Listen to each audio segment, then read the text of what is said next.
ده کنگره که روزنامه‌وانی دا ریبریا براوانی آکره آمارین 6 مهین بوری آشکرا کرن.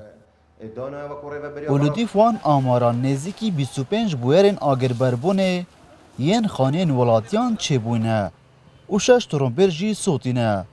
لیل همبر دا زیانین دخلودانی برجا نوز جساده کمبون بخواه دیتیه.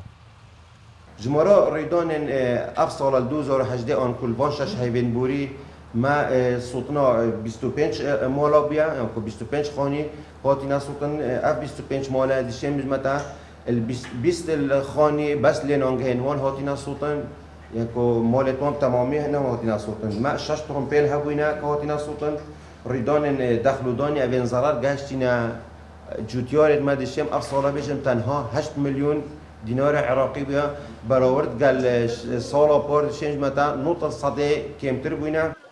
لدور بویرین گیان جدزدان لشش مهین بوری دا دو کسان به اگر صوتنه گیان خواه جدز دایو 8 ولاتی جی توشی خندقین بوینه و 8 هندن جی هاتین رزگار کرن و لدست پیکا قیران داره و تانها همی زیان بیکتین سنور آکره و بدرش و بشکج قضای شیخان نهاتین قربو کرن. درباره ریدان مرنه ما دو حالات مرنه هبوینه که دو کسان اگر سوتنه گیان خود دست دایا و ما 6 برینداریش هبوینه.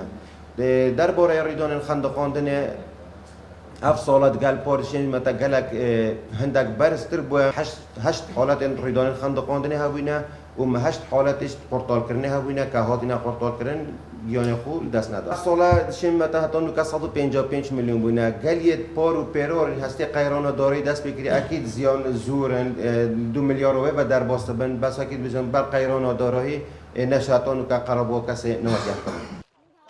بلندبونا رجا خندقین لسنور ربابریا براوانیا آکره دزورش جبوی نبونا تیمین هوار هاتنه و زدبونا رجا گشتیاران و بلندبونا پلین گرمه و جلاک دن جیوه زیانین آگر بربون لدسپیکا قیران دارایی لربابریا براوانیا آکره 2 میلیارد دینار در باز کرنه و تانها کسین زیان پیکتی نهاتین قربو کرن.